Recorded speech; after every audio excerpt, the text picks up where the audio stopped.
This is the BBC Home Service and the British Forces Network in Germany. Saturday Night Theatre.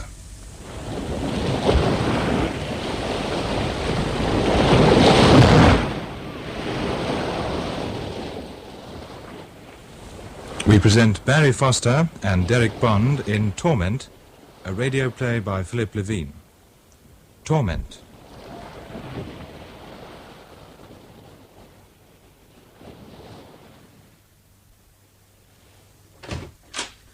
Oh, Flora, have you seen Ralph? He went out, Mrs. Ellinger. Did he say where? No, never does these days. He used to be such a sociable creature. Now I'm lucky if he says hello or good morning. Oh, young people. You haven't forgotten Mr. Ellinger and I will be out this evening. No, he did mention something about it last night. It's your anniversary, I gather. Yes, we're driving into Norwich for the evening. Oh, that should be nice. Oh, nothing spectacular, just dinner at the Star Hotel. How long ago did Ralph leave? Oh, must be at least half an hour. He drove up towards the cliffs. Oh? From what I hear, he's always up there.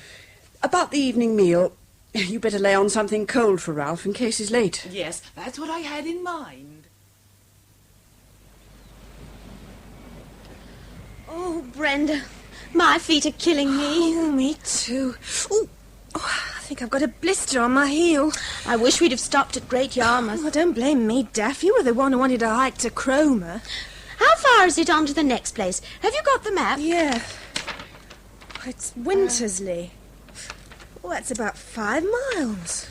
Oh, I'd give anything for a lift. Oh, it looks as though your prayers have been answered. There's a car coming down the cliff road.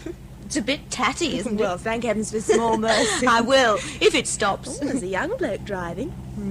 Nice looking, too. I wonder if he prefers blondes or He redheads. can take his choice. If we can't make him stop, we ought to give up. Now, just you watch this. Hey! Hello?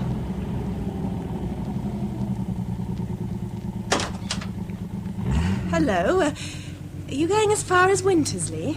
What do you want? Oh, a lift to Wintersleigh, if you could manage it. We'd be ever so grateful. Well, Well, there's only the two of us, me and my friend. Oh, here she is now. What? No. No, I'm sorry, I can't. What? But it's not very far. Let go of the door. Well, what happened, Brenda? I don't know. He took one look at you and slammed the door. Do you know him? No, I've never seen him before. He was a bit het up, wasn't he? Het up? I'd say he was round the bend.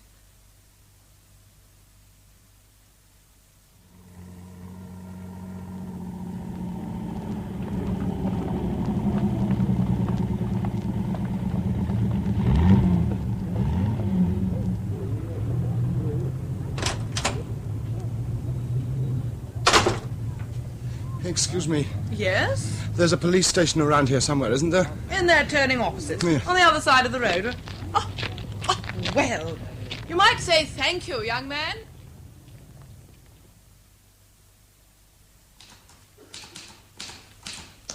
Oh, Constable Bartley, Sir? have you filed away those charge sheets? Oh, just done the last of them, Sergeant. Now, what about that accident at Hamsby? Has the cyclist been in? Oh, yes, I got his statement. Can I... It was a pedestrian's fault. Little doubt about that. Yes, I thought as much. Oh, look, there's someone at the counter. See what they want, look. Yes, sir. Afternoon, sir. Can I help you? Yes, I want... I'd like... Look, is there a senior officer I could talk to? What's it about exactly, sir? I'm sorry, it's difficult to explain. I'd like to talk to a senior officer, if I may. Oh, well, just hang on, will you? Yes. Here, Sergeant. Yep. That young bloke wants to talk to a senior officer. Will you handle it? Oh, what's he want? No, he won't say. Oh, all right. Let me have that cyclist statement as soon as you can, will you? Yes, Sergeant. Now, sir, what can I do for you? Now, look, this isn't easy. I've come to give myself up. Oh? And for what, may I ask? Well, I don't know how to... Well, you see, it all happened nearly a year ago. I killed someone. A girl. You did what? I killed a girl. How do you mean? By accident? No. Well, where is she? I don't know. You don't know? I threw her body into the sea. Whereabouts? Off the cliffs, a few miles from here. Ah, I see. Well, what do I do? Just stand here? Aren't you going to take me into custody? For the moment, just come round this side the counter, will you? And through here. That's the way. Now, just wait in there, will you? I'll be with you in a minute. Did he say he killed a girl, son? Don't bother me now, Bartley. Ah, must be off his head. I read about cases like that in the Police Gazette. Just get on with that report, there's a good lad. Ah, yes, son. Hello? CID office? Is Inspector Hadley there? Sergeant Lumsden here. Oh, get him for me, would you? It's important. Here's a statement, son. Drop it in the tray. That's it. Hello? Inspector Hadley? I'm sorry to trouble you, sir, but I got a young bloke down here in the interview room. He marched in here not 5 minutes ago and, well, prepare yourself for a shock. He says he killed a girl. Yes, you heard right. A girl. No, about a year ago. Well, I wouldn't have thought so, sir. He is a bit on edge, but I wouldn't have said he was a nutcase. Fine, sir. I'll do that right away. Bartley, let's have a statement for him. Yeah, son. Yeah. Oh, Inspector Hadley should be down in a sec. Yes, it's all right, son. If you want to smoke, go ahead. Like one? No, not for me, thanks. So far I managed to lay off. Just grab a chair, will you? That's the way. That's it. Now, first, let's have your name. Ralph Ellinger. You mind spelling that? E-L-L-I-N-G-E-R. G-E-R, I got it. Ellinger. Now, your age? 22. Occupation? I'm doing nothing at the moment. I was a student. Law. Law. I see. Oh, hello, Inspector. Sergeant. Now, that's as far as I got with the statement, sir. Thank you, Sergeant. Should I buzz off, sir? No. I'd like you to stay, if you will. Very good, sir. Ralph Ellinger. Yes. Well, now, what's all this about, Mr. Ellinger? Well, I've already made a statement to the sergeant. Well, if you don't mind, I'd like you to repeat it for my benefit. About a year ago, I killed a girl. I've come to give myself up. You've left it a little late, haven't you? Well, does that make any difference? I'm here now. My head, it's splitting. Oh. Would you like some water? No, thanks. I'm all right. Oh. Well, sit down, will you, Mr. Ellinger? Now then, this girl you say you killed, who was she? Local girl? No. Well, what was her name? Her name? Yes, her name. Peggy. Peggy who? I don't know. You don't know? No, I'd only just met her. I picked her up one night in the car. Where? On the road from Norwich. Is it a habit of yours to pick up girls late at night? No, of course not. Well, if she wasn't a local girl, where did she come from? Ireland. Ireland? Yes, she'd come over here to work during the summer. Where? Oh, some hotel, the Queen's in Yarmouth. See, you've got that, Sergeant. Sir. What was she doing on the Norwich Road? Hitchhiking from Liverpool. Well, Yarmouth was a little out of my way, but I said I'd give her a lift. Go on. Well, we stopped off at a pub for a drink, and we got quite pally. A couple of gins, and you'd thought we'd known each other for years.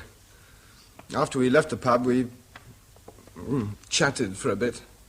And then a few miles from Yarmouth, she let me kiss her. Then, well, I really can't explain it. I had my arms around her, but I couldn't let her go. She became frightened and started to struggle, and the next thing I remember, my hands were around her throat, and I felt my fingers tightening. Well, I knew what I was doing, but for some reason I couldn't stop. And suddenly she was quite still, and I knew she was dead. I must have sat there for about an hour. And then I drove up to the other side of Wintersleigh and threw her body over the cliffs. I watched the newspapers like a hawk, but there wasn't a word. At first I tried to push it into the back of my mind and pretend it didn't happen, that it was a bad dream. Are you sure it wasn't? Of course I'm sure. For heaven's sake. I killed that girl. Look, there's no doubt in my mind. I killed her, believe me. For a time I thought I could live with it, but now Well, I can't sleep or work, and it's become unbearable. The girl's face never leaves me. Describe her. Oh, green eyes, pretty red hair, a gentle voice. Sweet kid, 19, 20, no more. Well, this could be a very serious matter. You realize that, don't you, Mr. Ellinger? Of course, but I had to come here. I don't care what happens to me. Well, for the moment, just let's stick to the facts, shall we? When did this happen exactly? It was at the end of June last year, the 27th. Mm-hmm. I came down from Cambridge for the summer vac, and when I got home, the house was empty. My father was abroad. What on? Business? No, on holiday with my stepmother. I see. Mm-hmm. Well, I was a bit depressed, to tell the truth. So I drove into Norwich for the evening. I took in a film. Then I picked up this girl on the way back. What part of Ireland did she come from? What? Oh, she didn't say. Well, what did you talk about? Oh, well, all sorts of things. She'd left home and had no intention of going back. She was hoping to settle down here. Now, how was she dressed? A light coat with large buttons down the front. Any hat? No hat. And, oh, well, everything else seems pretty hazy. Well, just stay where you are, Mr. Ellinger, will you? What? I'll be back with you in a moment. Oh, all right. Sergeant. Sir?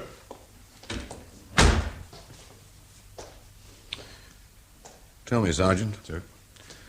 Have there been any reports of a girl's body being washed up in the past year? Well, no, sir. Not to my knowledge. In fact, I'm pretty sure there aren't. What do you make of him, sir? You think he is a nutcase? No, I wouldn't have thought so. He's a bit nervy, but he's rational. Yes.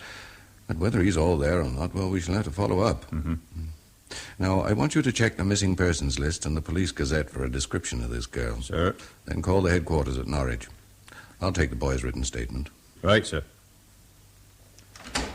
Now, Mr. Ellinger, I'll have to go over that again if you don't mind. So I shall need your signed statement.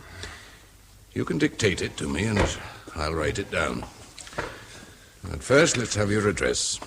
Hillside House. Hillside House. Riders Lane. Riders Lane. Wintersleigh. Winters.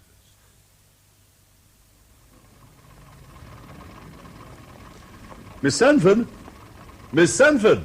Yes? Hello, don't you recognize me? I'm Frank Ellinger, Ralph's father. Oh, hello. Well, we only met once, briefly. Where are you off to?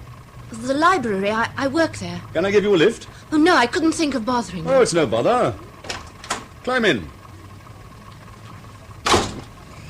It's somewhere on the right, isn't it? The fourth. I could have walked. It's no distance at all. Too late now. Have you seen Ralph lately? No, not for some time. Your father's in timber, isn't he? Yes. Sound. Well, you must tell Ralph I've seen you. No, please don't do that. Well, why not? I'd rather you didn't. If you could drop me on the next corner, that'll do fine. Right, you are.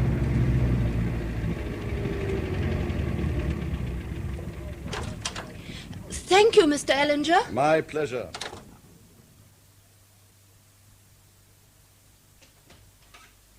Hello, darling. Frank, you managed to get off early. Well, a promise is a promise. Have you got there? Where? Come on, show me. Oh, this. Oh, just a little something. For you. Darling. I can't imagine what it is. I hope you can't.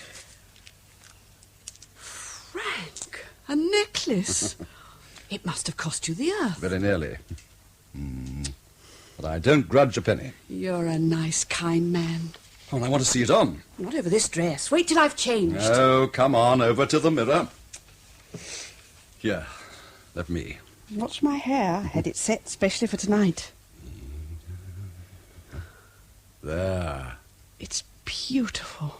Quite beautiful, Frank. So I've had something engraved on the clasp. Oh, what does it say? Just a happy 10th. Did you think I'd forgotten how many? No, but after the 5th, one's inclined to lose count. Fool. Now wait, I've got something for you too. Oh, Ruth, you shouldn't. Which means if I hadn't, you'd have been furious. I can't even begin to guess. Well? Cufflinks. What's wrong? Don't you like them? Yes, of course. Then what is it? Now, don't tell me you've a pair exactly like them. Well, as a matter of fact, I have. Ralph gave me a similar pair this morning. Ralph? Yes, you two should have consulted each other. But I told him I was thinking of buying you Oh, cufflinks. did you? There was obviously a misunderstanding. Oh, not to worry. I'm sure they'll change them. That's not the point. Ah, forget it, darling. I'll take them back first thing. Oh, by the way, do you know who I bumped into as I left the jeweller's? Carol Sanford. Carol Sanford? The girl Ralph was friendly with? Yes, I offered her a lift. She was rather reluctant for some reason, but I turned on the old charm. I may be wrong, but I think the poor girl was quite embarrassed to see me. Why? I don't know. When I mentioned Ralph's name, she was, how shall we say, decidedly cool. She and Ralph must have had a tiff or something. That doesn't surprise me. What does that mean? Well, let's face it, darling, that boy of yours isn't the easiest person to get along with. I know, I've tried. You're always dropping hints about Ralph. What does he do? Is he rude to you? I wish he were, then at least I'd feel some contact. He's just... Just what? Indifferent. Honestly, if I happen to find myself in the same room as he is, he has the happy knack of making me feel I'm not there. Oh, you're exaggerating. I'm not. Believe me, Frank. And lately it's got worse. In what way? I don't know. Well, look, I know he's not the easiest person to reach, but after all, the boy's been unwell. He's had a breakdown. But that was months ago. I'd have thought he'd have recovered by now. Well, I had another chat with Dr. Medway. These things take time. But if only he'd make an effort. Take a holiday, go abroad somewhere. All he does is lock himself into his room or wander off on his own. Oh, young people are like that at his age. He'll sort himself out in time. Now, how about a drink? What do you have? The usual. Oh, come on, snap out of it. I say, is Flora taken to the bottle? What? Well, this decanter was full at the weekend. Flora's teetotal. Ralph? Well, I hate to carry tales. Where is he? Upstairs? No, he's not in. He went out soon after lunch.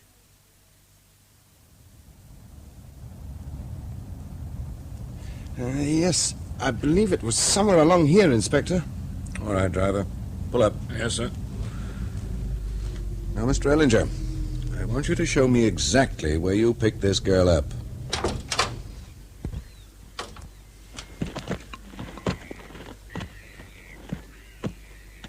It was about here. I'm pretty sure of it. I remember I was 20 or 30 yards past the junction leading to Wroxham. She stood on this verge, you say, and waved you down? Yes. Well, was it dark at the time? It was after 10, it must have been. Well, I'm surprised you didn't miss her as you turned off toward Wintersleigh. Well, there aren't any cat's eyes on this road. I had my headlights full on.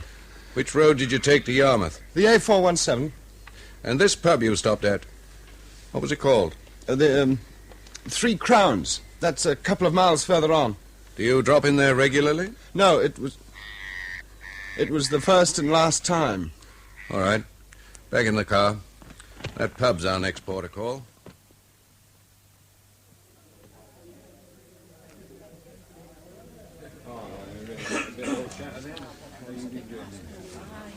Can you recall who served you, Mr. Ellinger? Oh, yes. The man with the paunch behind the bar. All right. Let's go up to the counter. Yes, sir. What'll it be? I'm a police officer. Oh, yes. What can I do for you? This young gentleman with me. Have you ever seen him before? I can't say that I have. No, don't rush it. Take your time. This is very important. See here. What's this all about? That's not your worry. Now, do you recognize him? Let me see.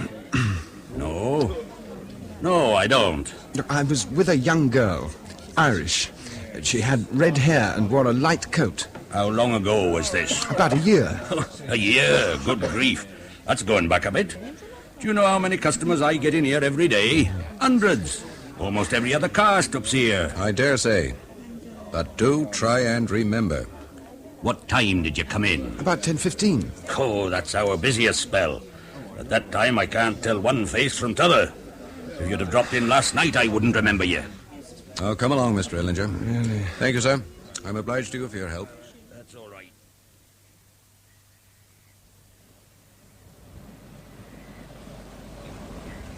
This is the place, Inspector. I parked the car at the top of the cliff road, and then I carried her body over to the edge. Here, you say? Yes. It was very windy that night. I had a job to keep my balance. Was the tide in or out? Oh, I can't be sure. It was pretty dark. It was in, I think. All right, Mr. Ellinger. Well, we'll try that hotel in Yarmouth. Do come in, gentlemen. Oh, my credentials, Mr. Carstairs. Yes, of course. This is Mr. Ellinger. How do you do? Will you take a seat? No, thanks. We're in something of a hurry, Mr. Carstairs. We're trying to trace a girl. Girl? Yes, we've very little to go on, but we believe she was coming to work here. When exactly? Last June. Well, if she did come, we can soon trace her. I'll check my files. What's the girl's name? Peggy. We've no surname. Oh, well, frankly, every other kitchen maid's called Peggy. No, she was Irish. Around 20, with red hair and green eyes. It sounds like one of a dozen who've worked here in recent years. I tell you the truth, most of our farm labour's Italian these days. They come over by the boatload. No, I'm sorry, I've no correspondence with an Irish girl at the time you mentioned. But she told me she was coming here. Oh, probably on the off chance. We're always short of staff, and if she'd come, we'd certainly have taken her on. I'm afraid I've got no record of her. She was about 22, 23. You got that? Red hair, green eyes, wearing a light coat with large buttons down the front. No, there's no photograph. You don't have to tell me that, look. I know it's not much to go on, but it's all we got. Well, she come via Liverpool, someone might have seen her. Lorry driver, maybe. Well, keep in touch, boy. Oh, hello, Inspector. I just been out to Norwich, and I also checked with Liverpool. Well? You were right. You wouldn't need no passport to travel from Northern Ireland. Mm-hmm. And by boat, there'd be no record. It's just like buying a railway ticket. Well, what about missing persons? I checked while I was on headquarters. No one of that description on the list. And the only bodies washed up during the past year were two elderly people, both identified. How do you fare, sir? Oh, no luck at the pub or the hotel. Well, I suppose 'tis a bit dicey after a year, but it does seem odd that no one's reported her missing. Her family, I mean. Well, that depends. If she left home, they probably wouldn't give it a second thought. Yes. I suppose there's no chance that our young friend in there is pulling our legs? I won't pretend, Sergeant, that thought had crossed my mind. Well, you know what some of those college chaps are like, sir. Anything for a lark. I know that only too well. No, don't get up, Mr. Ellinger. Oh, no. You care for a smoke? No, not just now, thanks. Oh, maybe I won't either. Mr. Ellinger, I know Wintersleigh is just a small town, but believe me, we're pretty busy here. And although we seem like country yokels, we don't take kindly to tomfoolery or practical jokes. I don't quite see... Just let me finish, will you? I was young myself once, and I know the sort of pranks that students get up to. Pranks? I remember painting a statue bright yellow, and for months I was the hero of the school. No, I assure you, Inspector... Well, whatever your reason, you've wasted my entire afternoon and put my staff to a great deal of trouble. Now, the truth is, we have no trace of this girl. In fact, no reason to believe that she ever existed. Now, if you care to retract this statement, apologize and give me your assurance that it won't happen again, you can leave here without further ado. But I tell you, I did kill this girl. Why? Why? Yes, why? Well, there's usually a motive. I told you, it was on a sudden impulse. There's nothing more than that. Oh, come now, Mr. Ellinger. You look an intelligent chap to me. I'm sure you know when a joke's gone far enough. I swear to you, this is not a joke. Mr. Ellinger, you realize if you persist in this story, I shall have to notify your family. This could be serious for them as well as for you. Well, of course I realize that. And you still insist that you killed this girl? Yes. Very well. Then you leave me no alternative.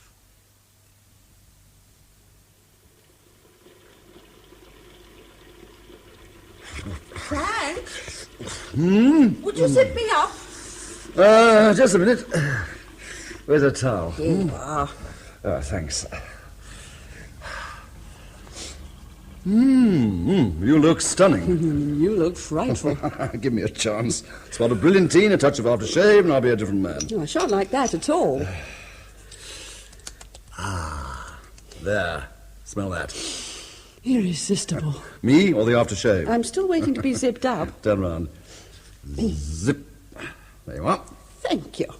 Now, do hurry up or we shall be late. Oh, no, there's no hurry. They serve till about 11. Well, I'm not waiting for my dinner till 11. In an hour I shall be famished. Then ask Flora to fix you a sandwich. Really? Where's my tie? Here. No, let me. I'm an expert.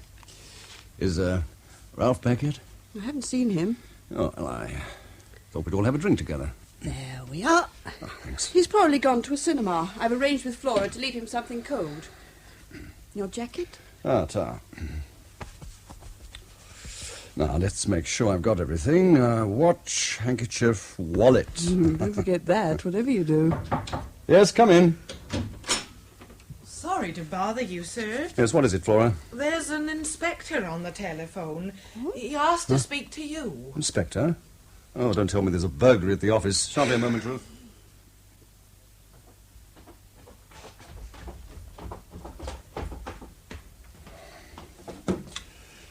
Hello? Yes, speaking. Yes. Yes, I see. Well, what's the trouble exactly? And can't you be more specific? Look, I'm just on my way out. Oh.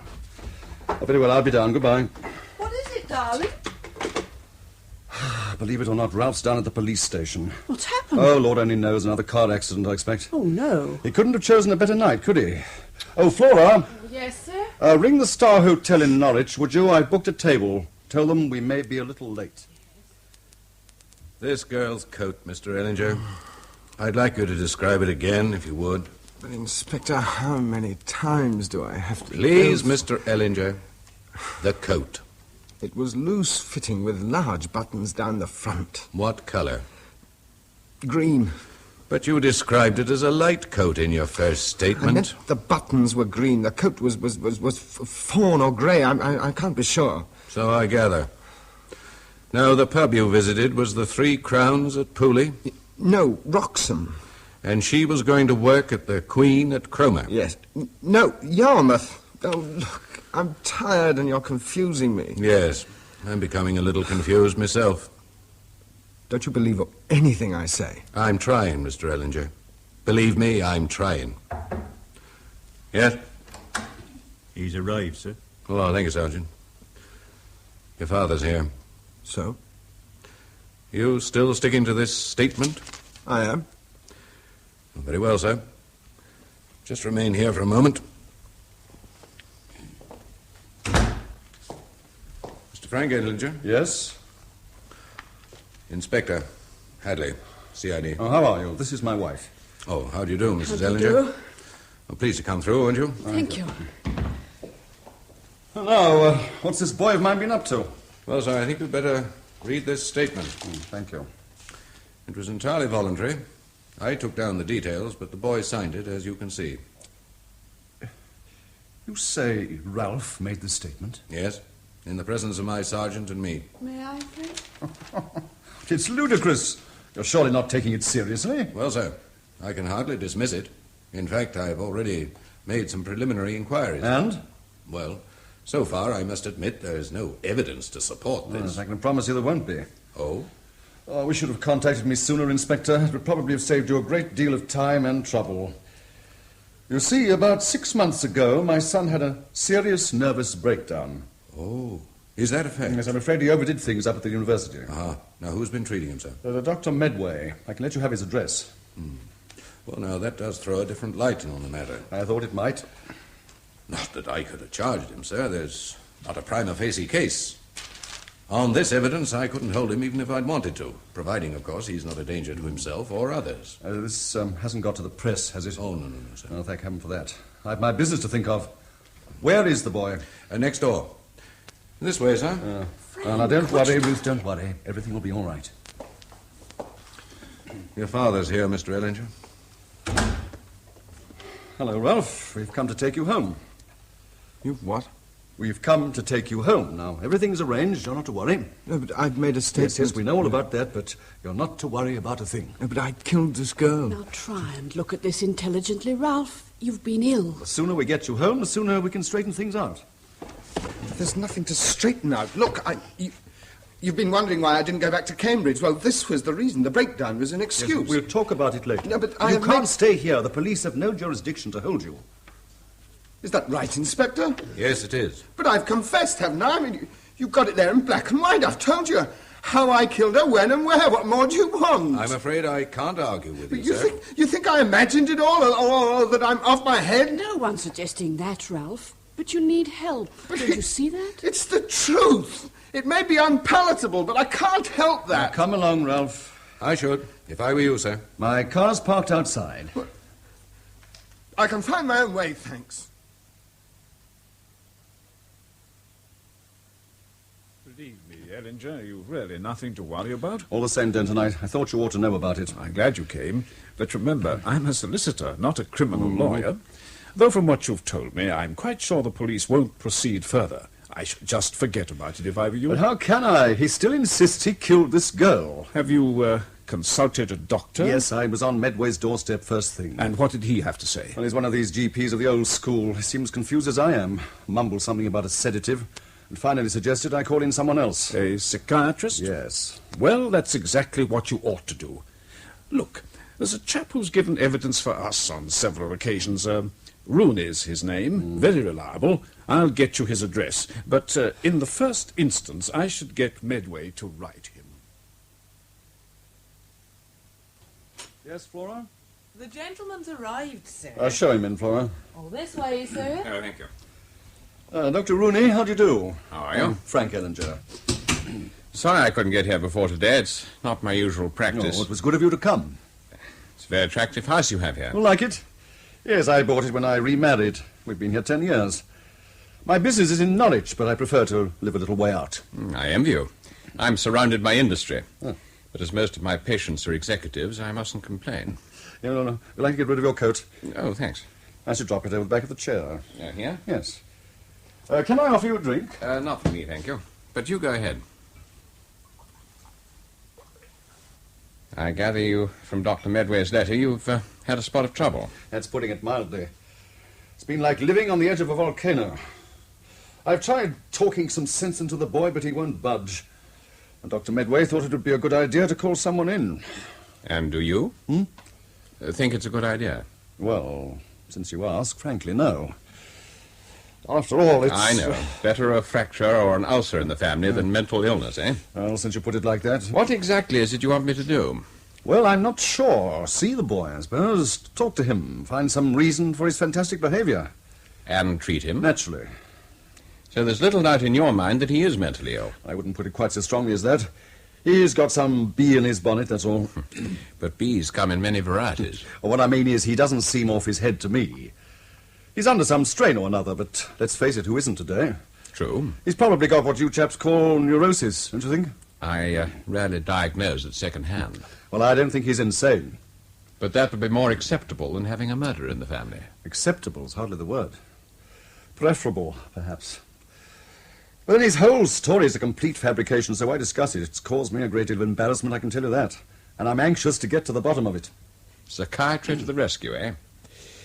You know, Mr. Ellinger, daily I'm consulted by counsel, sometimes by the defense, sometimes by the prosecution, often about the same case. Both want solutions, but always the one that suits them. There's a check, if you can oblige. The way out, if you can't. A great many doors are closed behind me. I'm afraid I can't tailor my diagnosis to save you embarrassment.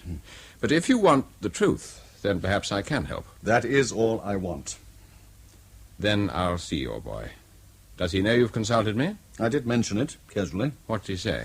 Nothing, he just smiled. Won't be plain sailing. Never is.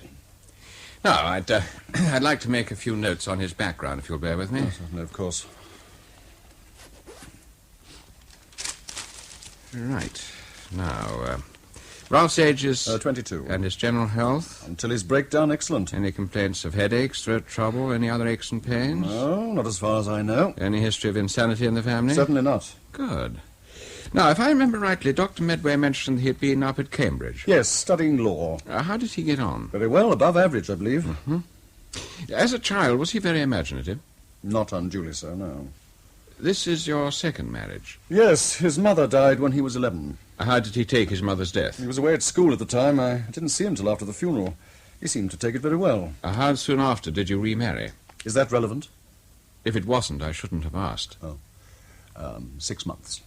Did you talk to him about it? We had a chat. He seemed unconcerned. He was more interested in a new fishing rod. Uh-huh. How does he get on with his stepmother? Well enough. Ralph's never been what I'd call demonstrative. And with you? Not too badly. To tell you the truth, he's a bit on the arty side, if you know what I mean. He wanders around with his head in the clouds. Half the time I don't know what he's talking about. Has he any girlfriends? Yes, he had one. What sort of a girl? Nice sort of girl. Works in the local library. Her name's Carol Sanford. Mm-hmm. Sanford. Yes, that fizzled out some time ago. Don't ask me why. When did you first notice any change in his behavior? Well, now I come to think of it. About a year ago. Just after my wife and I got back from abroad. He'd shut himself away in his room, wouldn't talk to anyone, and started helping himself to my drink. I take it he's never been in trouble with the police before? No. Oh, I'm sorry, Frank. I just got back. I didn't know you had anyone with you. Oh, this is Dr. Rooney, my wife. How do you do? Hello, Mrs. Ellinger. I only came in to remind you that we're dining with the Frosts. Ah, yes. Also, I've managed to get 2 seats for the concert. Ah, splendid. Well, Dr. Rooney, you will want to see Ralph, I expect. If I may. He's in his room. I'll take you up.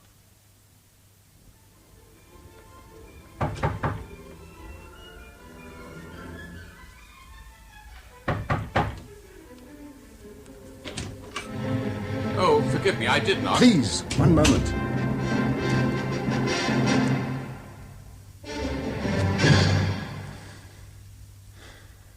I see we have the same taste, Mr. Ellinger. Bartok, I've the Philharmonic recording. Really, I don't care for it myself. Well, that divan looks very comfortable. I'm Dr. Rooney, by the way. Yes, the trick cyclist. Interpreter of dreams, repressions, obsessions, and phallic symbols. I'm flattered. I've never looked on myself as anything more than a good listener. Then if I know my father, you've already earned your fee. I'm sure he's given you the complete picture. If he had, I shouldn't be here. Oh, and you'll find me a fascinating case. An unstable personality abounding in complexes and delusions. You look pretty stable to me. Ah, naughty. You should know better, Doctor. Never judge a book by its cover. I mean, to look at me, you'd never believe I killed a charming, helpless girl, would you? That these hands had squeezed the life out of her without rhyme or reason. No, of course not. Well, don't worry, Doctor. You're in good company. It is odd, though, isn't it? We spend millions on the detection of crime, but confess. Offer yourself on a plate. And the truth isn't enough. They want evidence, witnesses. And if you can't produce them, they sentence you to live with it. You'll be surprised at the number of people who daily confess to crimes they've never committed. 2 or 3 of them arrive in my consulting room every week. If the laws of evidence weren't there to protect them, they'd spend half their lives in jail. Suppose one of your patients were guilty. I've yet to meet one. They're usually people who are frustrated, rejected. Some need the limelight and publicity. Others seek punishment to allay certain guilt feelings. Thanks for the lecture, Sally. I can't fit into one of your pigeonholes. Do you smoke? On occasions, like a chimney. Do help yourself. Yes, thanks. This is one of them.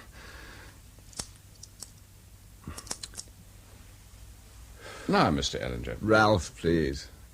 Informality will help establish transference, don't you think? Well, Ralph, I'd like to ask you a question, if I may. Whether I object or not, you'll ask it, so go ahead. Now, supposing I was to tell you that 2 or 3 years ago I'd killed someone, and now I'd come along to confess, what would you say? I'd wonder how you managed to hold out that long. I only lasted a year. Why didn't you confess right away? What a question. Because I was afraid. Afraid of being found out, caught, punished. It's only natural, isn't it? Yes. I wasn't insane. I knew I'd killed the girl. I knew I'd done wrong. I didn't relish the thought of ending up with a rope round my neck. Then why this sudden change of heart? Oh, because there are things that go on inside of one that I never knew about. Call it conscience, call it what you like. You know, it's ironic. I was a law student of all things. Well, I found I couldn't attend a lecture without being reminded of what I'd done. Couldn't see a girl in the street without thinking of her. The feeling of her body suddenly going limp. Her eyes,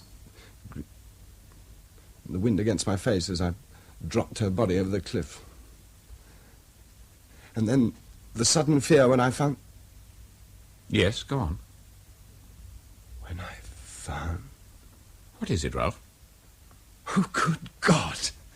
How could I have forgotten that? Forgotten what, Rolf? I'm sorry, excuse me. What's the trouble? It's my jacket you're sitting on. Do you mind? But where are you off to? So, I imagined it all, did I? We'll see. Where are you going? Wouldn't you like to know? Ralph, what are you doing down here? I'm going out. Where to? That's my business. Ralph, I'm talking to you. You let go of my arm. Have you seen Dr. Rooney? Yes, I've seen him. What is it, Frank? What's happened? God knows. Rooney, what's going on? I don't know. Ralph, would you mind telling me where you're going? If you must know, to the police. For God's sake, haven't you caused enough trouble? What are you going to do now? Tell them about the handbag. Handbag? What handbag? The girl's. The one I killed. I found it in the car the following day. Where is it? I threw it in the marsh along the Norwich Road.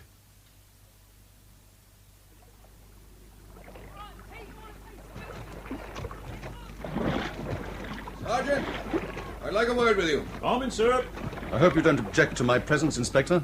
Why should I, Mr. Ellinger? Oh, blast. My right foot's a soaking. There must be a leak in my boot. Excuse me a moment, Mr. Ellinger. Yes, of course. How's it going, Lumsden? No luck so far. We've covered the North Marsh for about half a mile, not a sausage. What's the bottom like? Pretty muddy. How far out have you been? About 50 yards, and that's a great deal further than anyone could throw a handbag. Have you found anything? Yep, the usual. Bicycle frames, a few wheels, and an old brass bedstead. I'm thinking of going into the old iron business. Not a bad idea. Here, I say. Huh? Whose kids are those? Oh, I don't know. Probably from that cottage across the marsh, I should think. Better give them a shout. Isn't safe for them to be playing around here. Right, sir. And you and the lads had better work down the south side. Oh, blast, the boys will love that. Hey, you kids, out of it. Go on. It's dangerous to play here, look. Inspector, you don't really expect to find anything, do you? I'm sorry, sir, but having received this information, it's my duty to act on it. Yes, I appreciate that, but the boy's obviously unwell. Today it's a handbag in the marsh. Tomorrow he'll come up with some other cotton bull story. Right, go, come on. No, not a bigger stone as that. This one, yes. Not once. You get stuck in that marsh and you'll find yourselves in real trouble. Well, what are all those men doing out there, mister? Are you coppers? Never you mind. Now go on. Back home.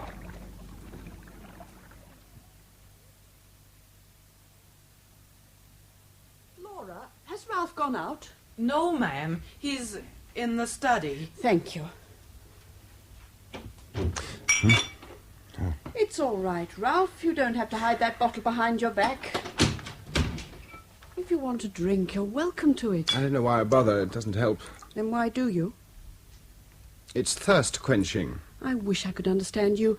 You've everything a boy could want. Is that so? Yet you carry a chip on your shoulder the size of a house. God, you talk in cliches, don't you? What is it you want, Ralph? From you, nothing. From anybody. You walk around with a face as long as a week. Here we go again. You imagine I'm something of a fool, don't you? Well, I'm not. I love people who ask you a question and then answer it themselves. Oh, I know you've never liked me. There's no need to pretend. You look on me as something of an intruder, don't you? I've never really thought about it. Then it's about time you started thinking. What can you hope to achieve by this story? I'm not with you. What do you hope to gain by it? Can't you see what it's doing to your father?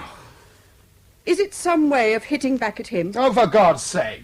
Don't turn your back on me. You know what I'm talking about. Do I? The truth is, you resent the attention he pays to me. You always have, ever since I came into the house. Don't deny it. I've noticed the way you look at me. You're way off the beam. I couldn't care less about you. I don't believe a word. You're jealous. I don't have to be a psychiatrist to see that. You and Rooney would make a fine pair. Well, won't you join me, Mother? Ralph, please listen to me. You know very well you never killed that girl. Your statement's a lie from beginning to end. There's no bag. There never was a bag. Now, why don't you admit it? Admit it. They're back. What? I heard a car door. Oh. It's your father's. I knew it. They've found the bag. Frank, what's happened? Ralph, come here. Put down that glass and come here. Don't let me have to ask you again. Well, let's hear the glad tidings. They didn't find anything. What? The police didn't find any bag.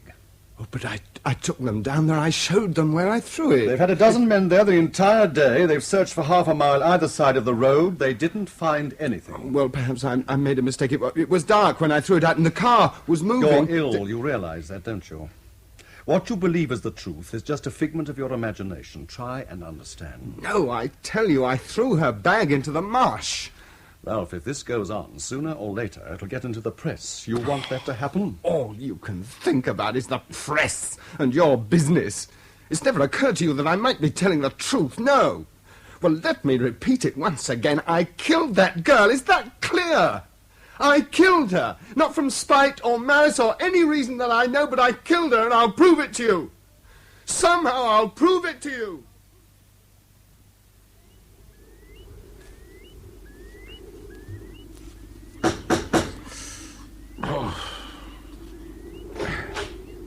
Mr. Gray? Oh, that's me.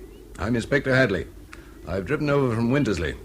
I won't keep you a moment. Oh, yeah. Yeah, you're the chap who called by yesterday when I was out. That's right, yes. My wife did mention something. It was my market day. Oh, I'm sorry I've given you an extra journey. Oh, that's all right.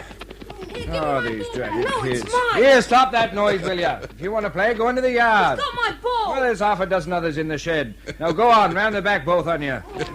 Ah, little devils. Your kids? Mm-hmm. I saw them playing in the marsh yesterday. It's pretty treacherous out there, though. Oh, I shouldn't worry about them. It's been their playground since they were so high. Now, what's it you want to see me about? Oh, just a routine call. We were led to understand that a woman's bag was thrown into the marsh a short distance from here. Handbag? Yes. A light plastic affair with broad stitching and a shoulder strap. I wondered if either you or your wife had seen anything like it floating around. When was it thrown there, do you know? Well, some time back. Last year, in fact. Oh, no, I haven't come across it. I'm sure my wife had mentioned it if she had. Well, I'm sorry to have troubled you. Thank you for your help again, Mr. Gray. I've been looking all over for you, sir. I'd almost given up. I called back to see Mr. Gray, without much success. I'm not surprised. Oh, well, now, what's your problem, Lumsden? Well, sir, I got a friend of yours outside. Oh? Who? Young Ellinger. Oh, no. Not again. Yup. Should I send him packing or get on the blower to his father? No. Let's have him in. Sir. Inspector, I'll see you, Mr. Ellinger. Go on in. All right, Sergeant. Sir. It was good of you to see me, Inspector. Oh, what is it this time, Mr. Ellinger? Look, I'm sorry about the bag. I know you've been put to a great deal of trouble. That's the understatement of the year. But it is somewhere in the marsh, believe me. I might have thrown it further on. You see, I was travelling at about 30 miles an hour. Mr. Ellinger, just take a look at this map, will you? There are thousands of acres of marshland between here and Norwich, and it'd take my men a month of Sundays to cover that area. Yes. Now, look here, son. Why don't you go home like a good boy? You know, I'm getting just a little tired of you, Mr. Ellinger. Do you know where I've been for the last couple of hours? No, do tell me. Down to the seafront. Oh, I wish I could have joined you. Instead, I've been gallivanting around the countryside, and to no avail. Look, I'm sorry you couldn't find the bag. Not half as sorry as I am. But maybe this will convince you. What is it? It's one of her buttons, off her coat. Where'd you get this? I found it on the beach, among the rocks below the cliff. Oh? How do I know that? What? How do I know you found this button on the beach? Because I'm telling you. But you've told me so many things, haven't you? But it's off her coat, I'm sure of it, and I swear to you I found it at the foot of the cliff. Well, even if you had, What would it prove? I don't understand. Did anyone else see the girl in the coat? Well, in the pub. They don't remember you. Besides, these buttons are manufactured in the 100,000. Oh, for goodness sake, man, use your head. But you think I'm being unreasonable, don't you?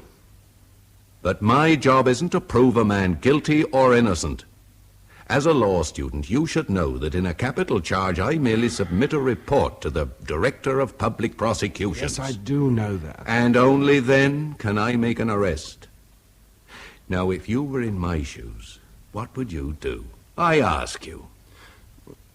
You see, I suppose you think that I've been neglectful, don't you? Well, believe me, I haven't. I've been in touch with Liverpool, circulated your description of the girl, checked with missing persons both here and in Ireland. I've even spoken to the hydrographic section of the Admiralty to check the tides last year. They said it was possible that a body might have been carried toward the coast of Germany. So, the Yard have even spoken to Interpol, without any success, I might add. I've checked with everyone who could have been of the slightest help. Well, you'll agree that we've been pretty thorough, eh? Yes, sir. But you haven't produced a single witness or an item of evidence to substantiate any part of your story. Can you blame me for being skeptical? Now, I haven't come across many murderers in my time, but the few I have met have been very anxious not to be caught. Well, doesn't your behavior strike you as rather odd? You don't realize what's going on inside me. Well, that's hardly my province. But if you want my candid opinion, son, you need a rest. Now, you go away for a spell. But whatever you do, I don't want to see you here again. And for your father's sake, stay out of trouble.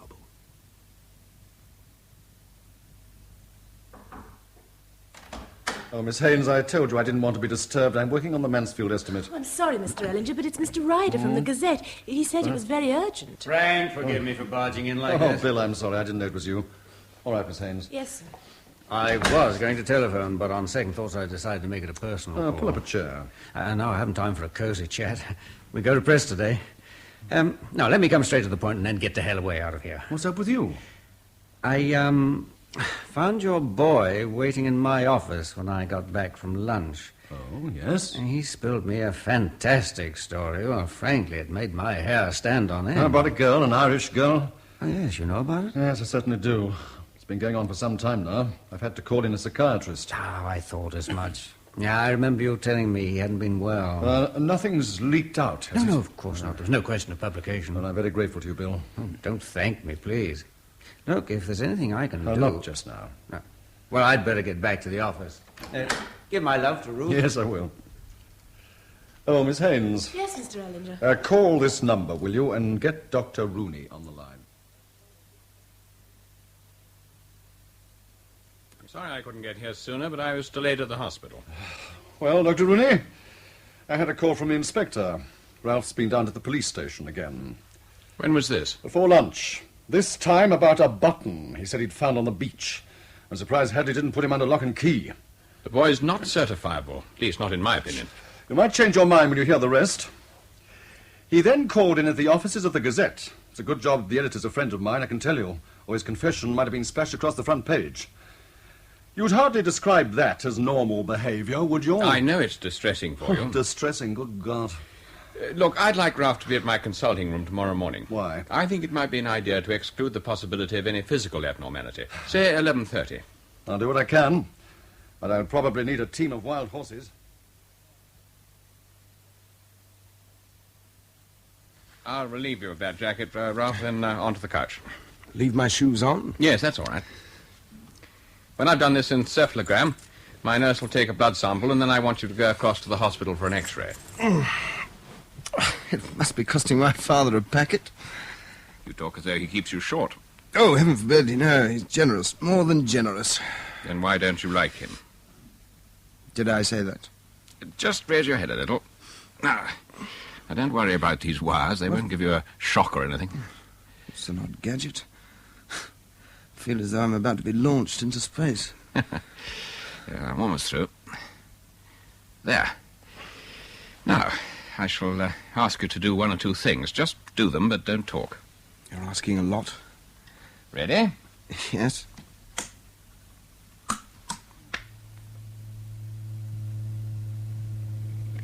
Breathe in. Hold it. Breathe out. Now, close your eyes. Open them. Now, close them again. Fine, that's all. Can I open them? Yes, but no, stay where you are. Just let me get rid of this paraphernalia. Tell me, what do you do in your spare time? Oh, books, music. No friends? I find it difficult enough to contend with myself. Your father mentioned a girl you were friendly with, a Miss Sanford. Oh, did he? What was she like? Oh, upper crust intellectual. Pretty. Sounds promising. Yes. Well, if you're through, where do I go for this blood test?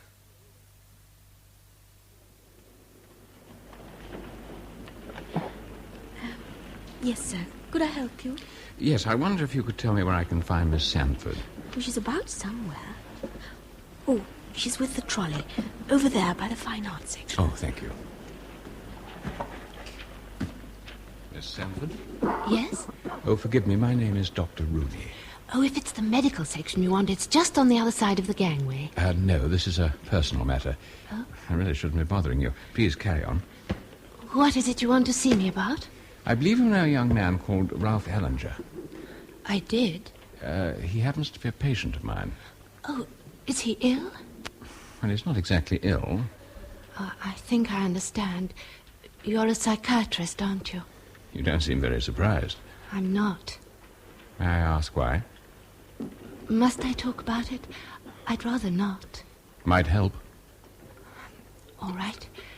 What is it you want to know? When did you stop seeing Ralph? 6 or 7 months ago. You know I expect that he had a breakdown. Yes, I did hear something about it. Oh, but it wasn't on my account, I promise you. As a matter of fact, I wrote to him when I heard, but he never replied. You knew him well, though. Very.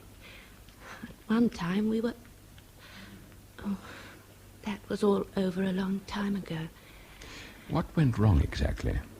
I don't know. I honestly don't know. For some unaccountable reason, he became remote, detached.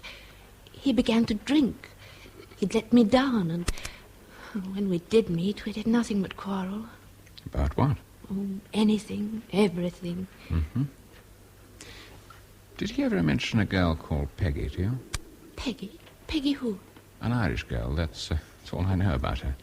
No, he never mentioned her to me. Who is she? I'm not sure myself at the moment. Now, what I'm going to ask you may seem a little odd. Was he ever violent towards you in any way? Who, Ralph? Now, this is very important, Miss Sanford. Was he ever aggressive towards you? Good heavens, no. Why'd you ask? Oh, what's happened? Oh, nothing for you to worry about. Now, about his behavior. To your knowledge, did he ever avoid certain places? It's odd you should ask me that. We used to go for walks along the cliffs, and then suddenly he refused to go up there. Did he say why? No, he wouldn't give any reason. I can't tell you why, but at times he frightened me. Shh! Miss Tretter's most disturbing. Oh, I'm sorry, madam. I'm afraid I haven't been much help, Dr. Rooney. On the contrary, I'm very grateful.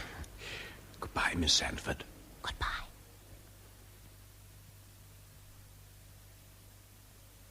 Oh, Frank, I'm glad you're back early. Why, has Rooney arrived? No, but there is someone waiting to see you. A Mr. Preedy. Preedy? I don't know any Preedy. Well, if you'd rather not see him... Oh, no, all right. Ask Flora to whip up some tea, will you? Yes, of course. Ah, Mr. Ellinger? Mr. Frank Ellinger? Yes? I am Joseph Preedy, of the Preedy Investigation Bureau, Charnley Street, Norwich. My card. Yes, Mr. Preedy. You will understand, sir, that it is not usual for a member of my profession to betray a client's confidence. But, on the other hand, there are occasions when one has to draw the line. If you know what I mean, sir. I don't at the moment, but do go on. Well, let me put it like this, sir. There are times when I am asked to do something which may appear a trifle odd. Oh, you'd be amazed at the number of crackpots who wind up in front of my desk. Watch my neighbour's wife or trace my ginger Tom. Yes, I'd be grateful if you'd be a little more precise, Mr. Preedy. Of course. A young man by the name of Ralph Ellinger arrived in my office this afternoon. My son, you say? So I have since ascertained. He asked me to assist him in an investigation, the investigation of a murder. Oh, God. Now, sir, it is not the first time I have been approached on such matters. The Preedy Investigation Bureau has a reputation... Yes, quite, but do please keep to the point. Well, sir, you can imagine my surprise when your son stated he had committed the murder. I was a trifle shaken, to say the least. And you do see the quandary I was in, don't you, sir? Yes, I do. Without offence, it was obviously a case of non-compos mentis, so I felt it my duty to follow him, sir, and this I did. Yes, I'm more than grateful to you, Mr. Preedy. You're quite right. My son is unwell. It was good of you to let me know of this incident. Please do send me a bill to cover any out-of-pocket expenses. Oh, that is most kind of you, sir. Oh, most kind of you indeed.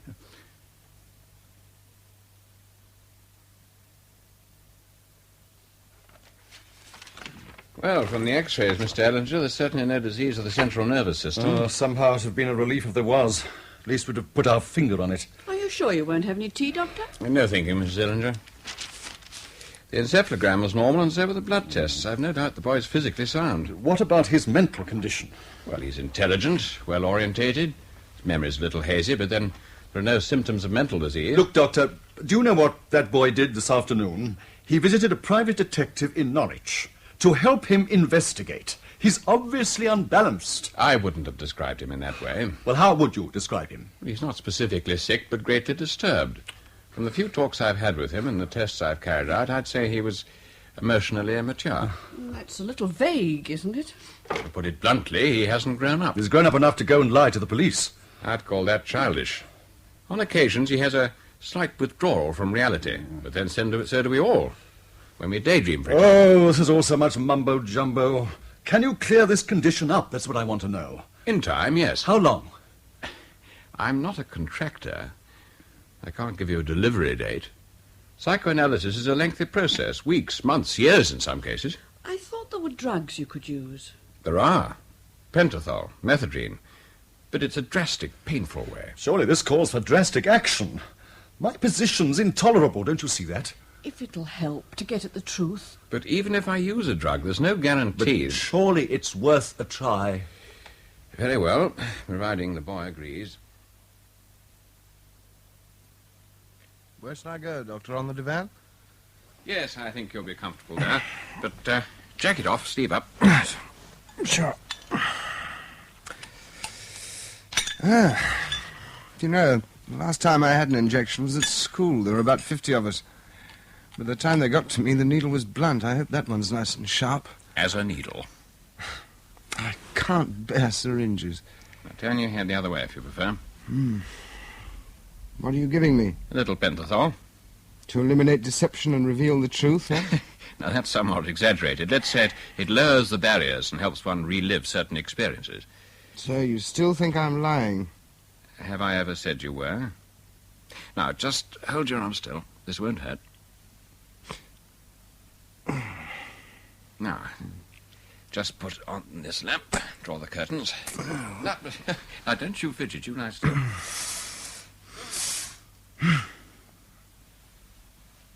Did I tell you I'd thought of suicide? No. Oh, well, I had. Often. But I hadn't the guts. I don't know how I walked into that police station. You know, Doctor, this may interest you. Before I left the university, I was writing a thesis on crime and society. And do you know what I think? People want their pound of flesh providing it's not from the family circle. Morality's so convenient, isn't it? How long does this stuff take to work? Oh, not long. A minute or so. Now, if you like to move your feet over, just caught on the edge of the divan. Oh, do. Make yourself at home. How are you feeling? Oh, pleasant. Very pleasant indeed. It's nice. Yeah. feel as though I've had half a dozen gins. The room's beginning to spin a bit. No. Lie back and relax. Beautiful. Beautiful. Wicked. Wicked. What is it, Ralph? What are you thinking about? That girl. Peggy. The one I killed. Did you kill her, Ralph? Oh, God, why doesn't anyone believe that? Of course. I killed her. We were sitting there, in the car. The windows were all misted up. I had my arm around her. And suddenly she looked older. I felt a kind of resentment stirring in me, and I couldn't remember what I was doing there, but it was as though I'd arranged it all. My head was aching. I felt I couldn't go on the way things were, and I had to be rid of her. Who? The girl. Then I got my hands around her throat and held them there, tight. I'd show her. Yes, I'd show her. Go on. Struggle, you bitch! Struggle! Hey, for all the good it'll do you. Why, oh, the pleasure of it. If only you knew. And then her face began to turn blue, and her eyes went all bloodshot, and she stopped struggling, and there was some blood trickling down her lip onto my hand. I wiped it on her coat. No, this simply didn't happen, did it, Ralph? It did. Was it the thing I imagined? That drive to the cliff? I was so afraid. I could hardly grip the wheel. But she was lighter than I thought, and she seemed to float through the air as I dropped her over the edge. Then I drove back here. My father was abroad having a grand time with his beloved Ruth. And I found some whiskey and drank the lot and fell asleep. Right here. Next day, I had a terrible shock. Found the bag. Whose bag? The girl's. In the car. Had a broad stitching round the edge and a long shoulder strap. And I knew it was hers when I saw the initial. It was a large gilt M. M? Mm-hmm. I hid it in the cubbyhole, and then later I threw it in the marsh. And all this time, and I can still hear her voice and smell her perfume. And won't I ever be rid of her? Doctor, you must help me. Now, please help me. I can't suffer it anymore. No. All right, old chap. Now, just take it easy. Now, give me some tablets. Just hang on, I'll get you a little water.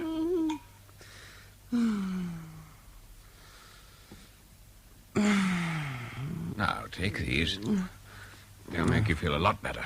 Thanks. That's the way. Now, I'll leave you a couple more. I shall take them about 9:30. Now, just lie back and try and sleep.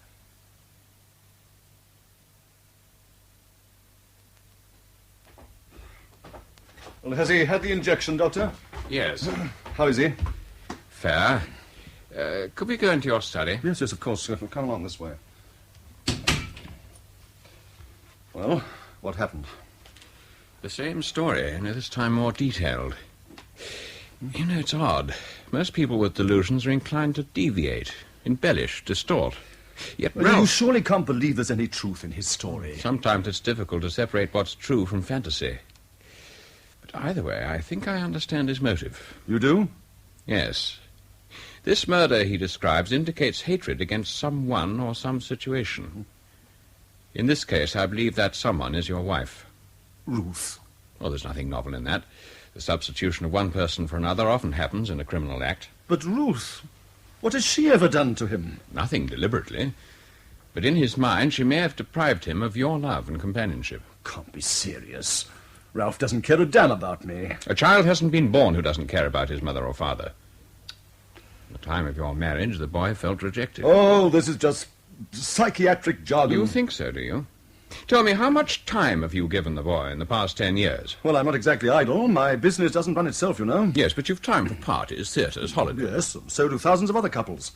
They don't all drag their kids around with them. Why should he suddenly go off the rails? Why are some people accident-prone and others not? You can't generalize. The boy needed you. Emotionally, you gave him nothing. His hostility had to have an outlet.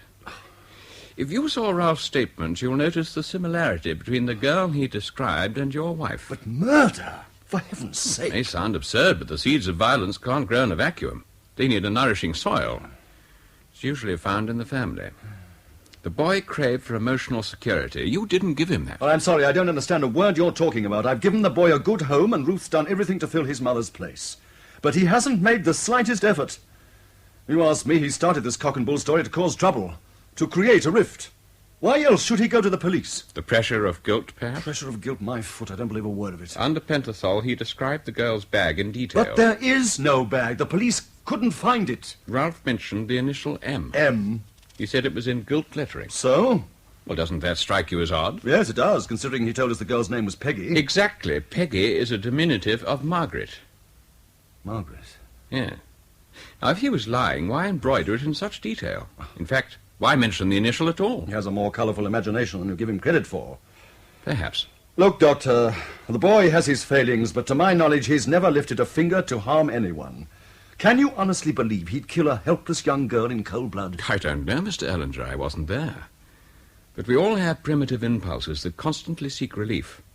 And no one is incapable of murder, believe me. But there's no evidence, nothing. What he said under pentothal would hardly be admissible. There's no case to answer. I agree, but whatever you or I believe, try and understand that he's burdened with an insufferable guilt.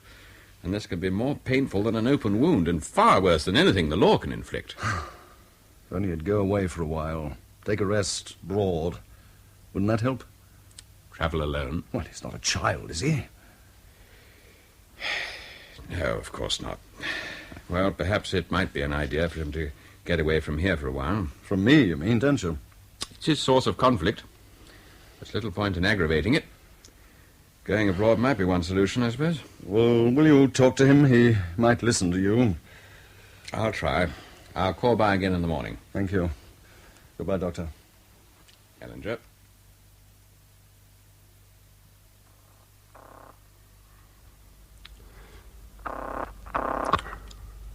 Hello? Dr. Rooney? Yes? I'm sorry to bother you so late, Doctor. It's Ralph Ellinger here. Oh, yes, Ralph. What's the trouble? Yes, I've just woken up. Now, I don't know whether it was the drug, the tablets, or what, but I've just remembered something else, something important. Yes, what is it? Well, the morning after it happened, I gave a friend of mine a lift. You remember the girl my father spoke about, Carol Sanford. Yes, go on. Well, I didn't find the bag in the car till the afternoon. It dropped between the seat and the door. So, she must have seen it as she climbed into the car, I'm sure of it. Now, I think you'll agree it's a little late to start another investigation. Let's talk about it in the morning. No, but Doctor, this is important. It'll keep. Now, have you taken the other tablets I gave you? No, not yet. Well, take them right away, and I'll see you first thing in the morning. Good night. But Doc...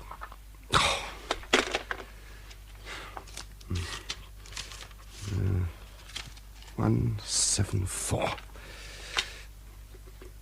174.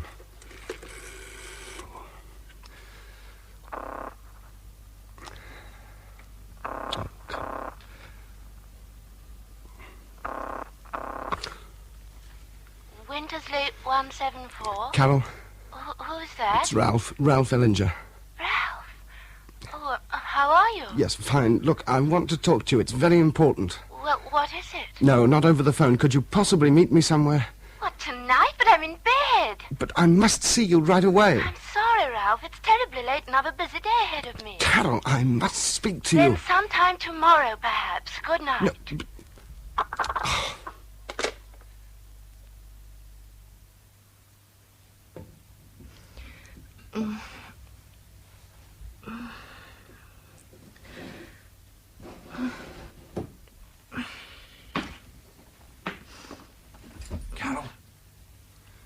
Carol. Who's that? Ralph! Shh. Keep your voice down. Ralph, what are you doing here? I'm sorry, but I had to see you. Are you out of your mind? My father's room's across the hall. Please, Carol, this won't take long, but I must talk to you. Pass me my housecoat, quickly. Listen, I only want to... Quiet a minute. What's wrong? I thought I heard someone in the hallway. It's all right. Now, what do you want? Well, it's difficult. Look, Carol, I need your help. Couldn't it wait till tomorrow? No, please. You probably won't believe what I'm going to tell you, but last year when I came down for the summer vac, I killed a girl. You killed a girl? Strangled, murdered, call it what you like. Then I threw her body into the sea, and there's no trace of her, nothing. Oh, Ralph, you are ill, aren't you? No, I'm not. Look, why don't you sit down and rest for a moment? I'll telephone your father. No. Oh. Well, can I get you anything? A drink, perhaps? Will you stop treating me like a sick creature or something? What I told you is the truth. Oh, well, can't I make anyone understand? My father calls in a psychiatrist. Questions, but no one listens. Even the police. Police? Yes, I made a full confession. But what I need is evidence. A single witness might make all the difference. But I can't help you, Ralph. You can. You can if only you'll think back. I know you'll remember. Remember what? I gave you a lift the morning after it happened. Now, the girl's bag was in the car, lodged between the seat and the door. You must have seen it as you climbed in. I don't remember. Now, it was a light plastic bag with heavy stitching and a strap.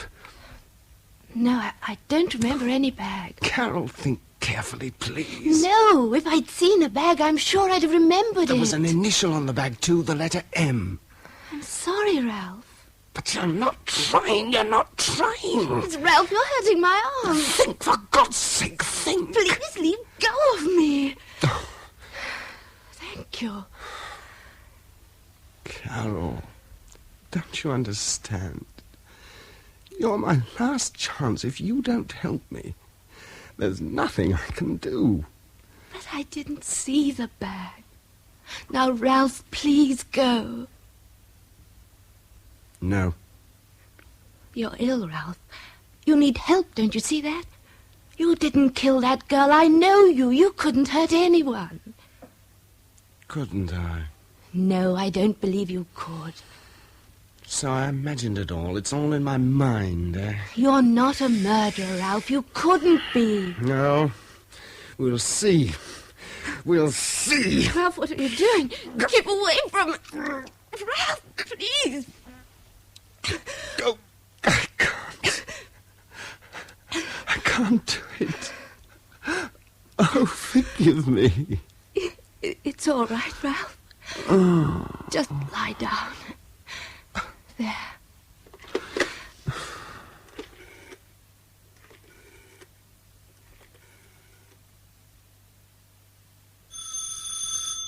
I'm coming.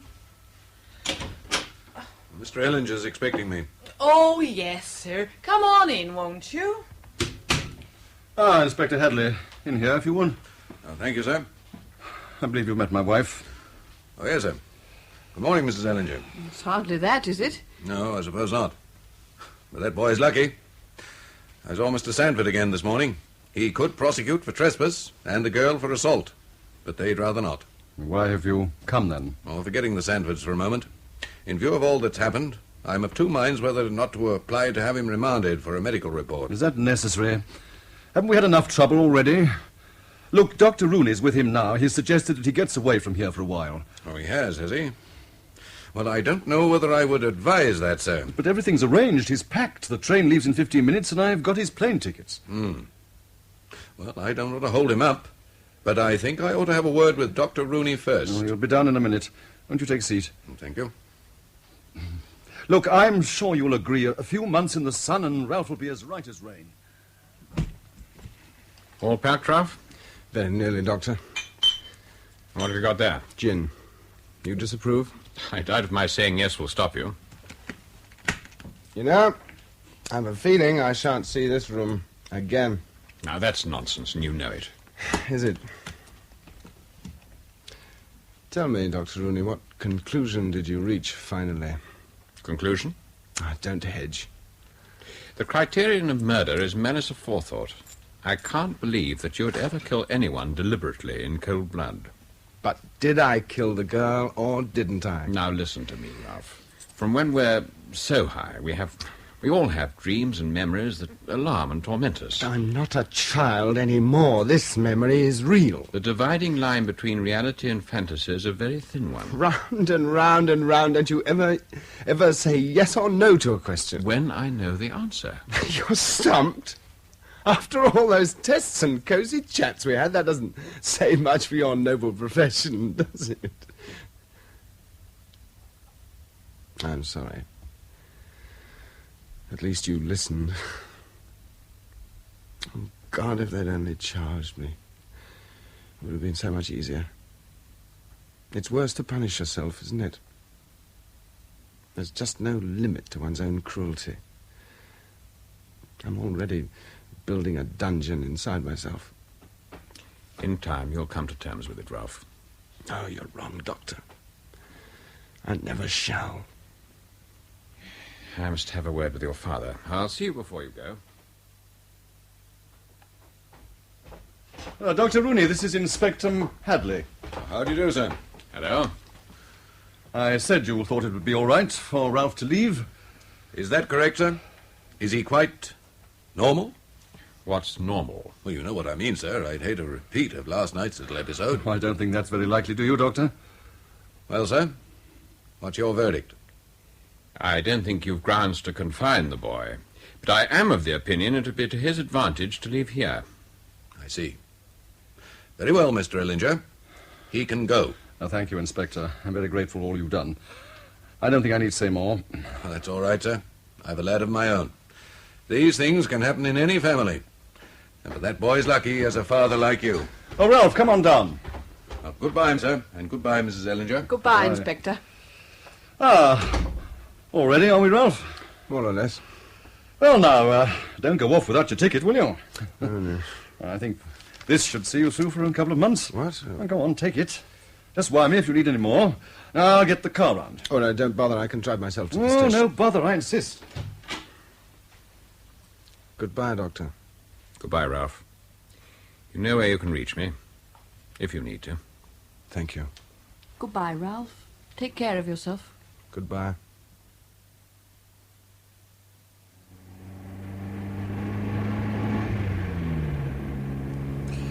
You know, Ralph, this is really an ideal time of year for a holiday. I wish I could leave the business and join you, believe me. Well, you'll know how things are. Yeah, of course. Still, you have a good time. Which reminds me, there's a little place about 10 miles south of Dijon called Nuit Saint-Georges. It's a marvellous hotel there.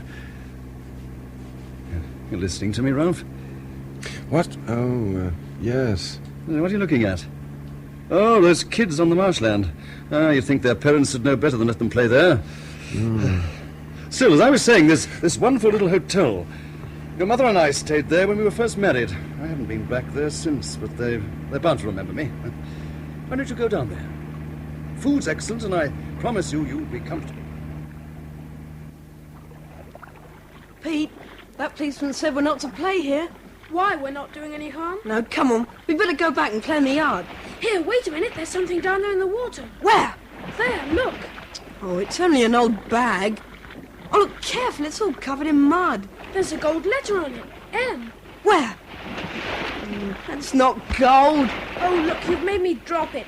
It sunk right to the bottom. So what? Who cares about it anyway? It's only an old bag. Come on, let's go. I'll beat you back to the farm.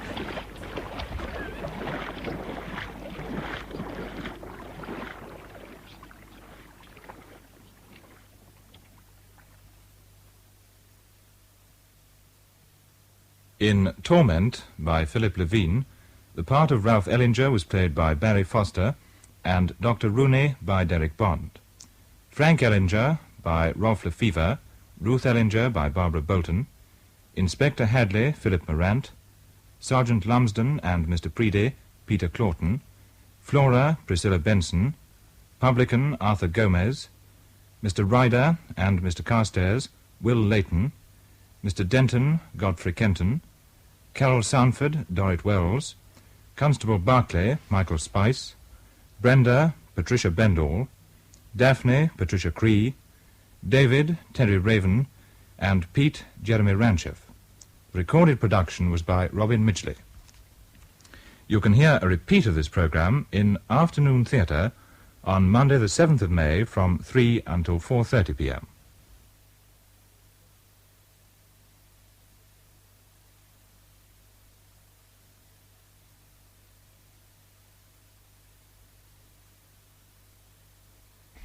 Now, until the news at 10 o'clock, here's a gramophone record of Walter Gieseking playing the Jeu d'eau of Ravel.